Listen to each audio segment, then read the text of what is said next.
এই ভিডিঅ'টোত আজি ইংলিছ গ্ৰামাৰ কোনটো সিকুৱেন্সত পঢ়িলে আমাৰ ভালদৰে মনত থাকিব সেই বিষয়ে কম। প্ৰথমতে চোৱা proper sequence of studying grammar understanding the road map তাৰ মানে কম সময়ত কম টপিক পঢ়ি আমি গ্ৰামাৰ ভালদৰে জানিম প্লাস যিকোনো কোৱেশ্চন আমি গ্ৰামাৰত কৰিব পাৰিম। গতিকে ভিডিঅ'টো শেষলৈকে চাবা। প্ৰথম টপিক যদিহে তোমালোকে গ্ৰামাৰত এতিয়াও তোমালোকৰ বহুত ডাউট আছে বা গ্ৰামাৰত অকমান দুৰ্বল তেনেহলে প্ৰথম টপিক তোমালোকে পঢ়ি লবা parts of speech. Parts of speech আমি যিমান কথা কওঁ ইংৰাজীত সেইবিলাকক কিছুমান গ্ৰুপত ভগোৱা হৈছে বা কেটেগৰাইজ কৰা হৈছে। বেছিভাগ কিতাপতে 8টা বুলি পাবা, কিছুমানত 9টা বুলিও পাবা। কোন কেইটা যে নাউন, প্ৰনাউন, ভাৰ্ব, এডভাৰ্ব, এডজেক্টিভ, প্ৰিপজিশন, কনজাংকশন আৰু ইন্টাৰজেকশন। কিছুমান কিতাপত এডজেক্টিভৰ ভিতৰত থকা ডিটাৰমিনাৰটো সেপাৰেটলি থাকে, সেইটো ডিটাৰমিনাৰ বিলাক এডজেক্টিভে হয়, তেতিয়া 9টা হৈ যায় আৰু। গতিকে পাৰ্টস অফ স্পীচ পঢ়ি ললা, নাউন কাক কয় আৰু কোনবোৰ শব্দ নাউনত পৰে কোনবোৰ প্ৰনাউনত পৰে তেনেকৈ গোটেইখিনি চাই ললা। তাৰপিছত ভাৰ্বটো মই ইয়াতে ৰেড ৰাখিছো, মানে নেক্সট আমাৰ ইম্পৰ্টেণ্ট পাৰ্ট হৈছে ভাৰ্ব। ভাৰ্বটো এক্সট্ৰাক্ট কৰি লওঁ ইয়াৰ পৰা। ভাৰ্ব পঢ়িলো আমি, ভাৰ্বত কোনখিনি পঢ়িম আমাৰ উদ্দেশ্যটো হৈছে কম সময়ত কম টপিক। 50টা ডে টু ডে মানে দৈনন্দিন ব্যৱহাৰ হৈ থকা শব্দ লবা, একশন ৱৰ্ডছ, যিবিলাক একশন ৱৰ্ডছ কমন ভাৰ্বছ বুলি কৈছো সেইকেইটা প্ৰথমতে জানি ললা। তাৰপিছত যিবিলাক সচৰাচৰ ব্যৱহাৰ হৈ থাকে আৰু যেনে ৰান, চিট এইবিলাক, লগতে অক্সিলাৰী ভাৰ্বছখিনিও চাই ল'বা। এইবিলাক is, am, are, can, could, may, might, total 24টা থাকে। কিছুমান কিতাপত 30টা বুলিও পাবা, 30টা পাবা। গতিকে একশন ৱৰ্ডছ সচৰাচৰ ব্যৱহাৰ হৈ থকা সেইকেইটা ললা, প্লাছ অক্সিলাৰীখিনি চাই ললা। ভাৰ্বত এতিয়া আৰু এটা কথা ইম্পৰ্টেণ্ট কি যে ভাৰ্ব ফৰ্ম বিলাক পঢ়িব লাগিব। এই একশন ৱৰ্ডছ বিলাকৰ verb form V1, V2, V3, V1 ING, এইটো চোৱা V1 প্লাছ S, ES নাইবা IES। একশন ৱৰ্ডছ যিবিলাক আছে অক্সিলাৰী নহয়, কিন্তু সিহঁতৰে 5টা ফৰ্ম তোমালোকে জানি ল'ব লাগিব। ধৰি লোৱা এইটো দৌৰি আছে মানুহজনে, ৰান, এটা ভাৰ্ব লৈছো মই ৰান, ভাৰ্ব 1, ভাৰ্ব 2 কি হ'ব ran, verb 3 again ran, verb 1 ING running, আৰু এইটো ৰানছ, এতিয়া অকল এছ এড হৈছে ভাৰ্ব 1ৰ লগত এছ। কিছুমান ভাৰ্ব আছে যেনে ক্ৰাই, CRIES এড হ'ব, যেনে টিচ, TEACHES, হয়নে, ES এড হ'ব। গতিকে এই 5টা ফৰ্ম একশন ৱৰ্ডছ বিলাকৰ তোমালোকে জানি ললা। এইটো হ'ল ভাৰ্ব। ইমিডিয়েটলি যেতিয়া ক্লিয়াৰ হ'ব তেতিয়া তোমালোকে সোমাবা টেন্সত।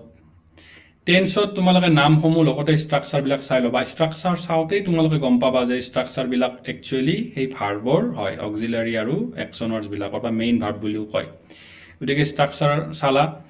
টেন্সখিনি কেনেকৈ চাবা কৈ দিছোঁ। Present tense, past tense, future tense আমি সকলোৱে জানো। সিহঁতৰ 4টাকৈ চাব গ্ৰুপ আছে চবৰে। গতিকে 4 3 গুণ 12টা টেন্স হয়, চিম্পল প্ৰেজেণ্ট, চিম্পল পাষ্ট, তেনেকৈ। লগতে আৰু কেইটামান টেন্স আছে, সেই 4টাক এনে কণ্ডিশ্যনেল টেন্স বুলিও কয়। টোটেল হৈ যায় 16টা, 16টা। এইখিনি চালা। এইখিনি যেতিয়া ক্লিয়াৰ হ'ল নেক্সট ইমিডিয়েটলি সোমাবা ভইচ চেঞ্চত। ভইচ এক্টিভ পাবা আৰু পেছিভ পাবা। ইয়াতে এটা কথা জনা দৰকাৰ যে 12 প্ৰকাৰৰ টেন্সৰ ভিতৰত 4 প্ৰকাৰৰ ভইচ চেঞ্চ আমি কৰিব নোৱাৰোঁ, সেইকাৰণে টোটেল 8 প্ৰকাৰৰ টেন্সৰে ভইচ চেঞ্চ সম্ভৱ। এইখিনি জানি ল'লা। ইয়াতে এটা বাক্য লৈছোঁ, ভইচ চেঞ্চত কি পঢ়িবা basically. C Ching's a song is sung by হাৰ। এতিয়া এই সংটো এইফালে কিয় আহি গ'ল, চিটো কেনেকৈ বাই হাৰ হৈ গ'ল, চিংছটো ইজ সাং কিয় হ'ল, সেইবিলাক তোমালোকে ভইচ চেঞ্চত পঢ়ি ল'বা। সেইকাৰণে কৈছোঁ ইয়াত যে ষ্ট্ৰাকচাৰ পঢ়ি ল'বা, মানে আল্টিমেটলি টেন্সৰে ষ্ট্ৰাকচাৰ, আল্টিমেটলি ভাৰ্বৰ ষ্ট্ৰাকচাৰ। চেঞ্জ ইন ছাবজেক্ট কেনেকৈ হৈছে সেইটো চাই ল'বা। ছাবজেক্ট যে অবজেক্ট হয়, অবজেক্ট যে ছাবজেক্ট হয়। তাৰপিছত চেঞ্জ ইন টেন্স কেনেকৈ হৈছে, যেনে চিংছটো কি হৈ গৈছিলে, ইজ সাং হৈ গৈছিলে, সেইবিলাক। Sentence with modal verbs, modal verbs থকা চেণ্টেন্সসমূহ চাই ল'বা। He could do it, it could be done by him, তেনেকুৱা। তাৰপিছত ইণ্টাৰোগেটিভ বাক্যৰ তোমালোকে চাই ল'বা ভইচ চেঞ্চ। ইম্পাৰেটিভ বাক্যৰ চাই ল'বা। আৰু কেইটামান পাবা কাজি পেছিভ বুলি, যেনে হানি টেষ্ট চুইট, সেইবিলাক। ৰ'জ স্মেল চুইট, তেনেকুৱা বাক্যবিলাক কাজি পেছিভত ধৰে। গতিকে এইখিনি চাই ল'বা থুলমূলকৈ। এইটো ক্লিয়াৰ হ'ল। নেক্সট আহিবা নেৰেশ্যনলৈ। নেৰেশ্যনত তোমালোকে ৰুলছবিলাক ভালদৰে পঢ়িবা। ৰুলছ কি পিছত আমি চাম। যে ইয়াতে এটা বাক্য লৈছোঁ, he said I am coming tomorrow. He said that, ডেটটো কেনেকৈ আহিল, আইটো কেনেকৈ হি হৈ গ'ল, এমটো কেনেকৈ ৱাজ হৈ গ'ল, টুমৰোটো কেনেকৈ দ্য নেক্সট ডে হৈ গ'ল। এইখিনি ৰুলছ আমি পঢ়িব লাগিব। সেইকাৰণে ইয়াত মই লিখিছোঁ যে নেৰেশ্যন ডাইৰেক্ট আৰু ইনডাইৰেক্ট পাবা। ডাইৰেক্টৰ পৰা হয় ইনডাইৰেক্ট কৰিব লাগিব, ইনডাইৰেক্টৰ পৰা নহয় ডাইৰেক্ট কৰিব লাগিব। এতিয়া ইয়াতে চোৱা যে ডেট কেনেকৈ হয়, কেতিয়া টু হয় বা কেতিয়া ইফ নাইবা ৱেডাৰ হয়, এইখিনি জানিলা ৰুলছৰ ভিতৰত। চেঞ্জ ইন টেন্সখিনি জানিব লাগিব, কেনেকৈ টেন্সৰ সাল সলনি হয়। তাৰপিছত যেনে এম টু ৱাছ কেনেকৈ হৈ গ'ল। চেঞ্জ ইন প্ৰনাউন জানিব লাগিব তোমালোকে, যেনে আইটো কেনেকৈ মি হৈ যায় বা চিটো হাৰ হৈ যায়, তেনেকুৱা। মিছলেনাছত লিখিছোঁ কিছুমান শব্দ আছে আমাৰ, যেনে টুমৰ' হ'লে দ্য নেক্সট ডে হয়, য়েষ্টাৰডে হ'লে প্ৰিভিয়াছ ডে হয়। এইখিনি এইটো গ্ৰুপত ইনক্লুড কৰিবা।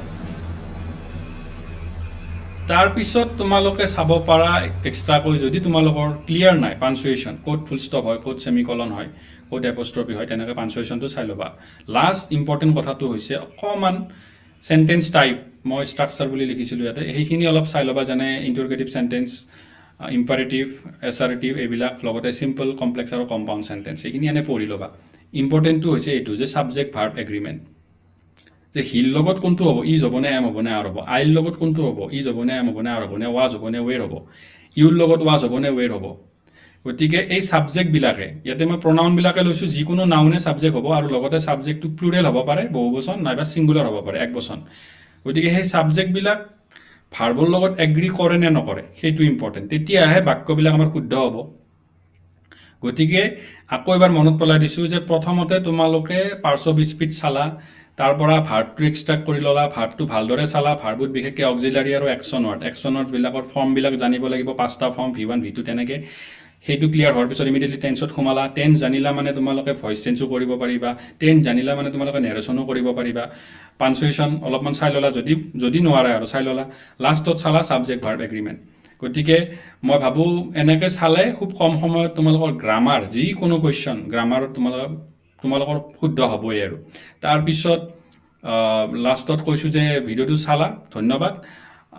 ছাবস্ক্ৰাইব কৰিবা, লগতে নুবুজা থাকিলে কমেণ্ট কৰিবা আৰু লাইক কৰিবা। ঠিক আছে।